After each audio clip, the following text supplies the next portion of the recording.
আমার জীবনে কিন্তু প্রথম দেখা এই ধরনের বাঘ। আমি যত জায়গায় চিড়িয়াখানায় গিয়েছি আমি কিন্তু সবসময় হলুদ আর কালো রঙের চিতে চিতে বাঘ দেখেছি। এই ধরনের সাদা কালো বাঘ আমি কখনো দেখিনি।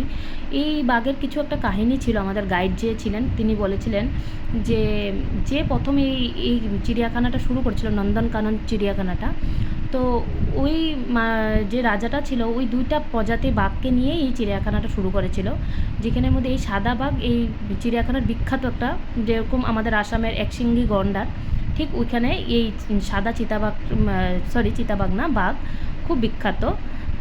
এই বাঘ দেখার জন্যই অনেক টুরিস্টরা ওখানে যায়।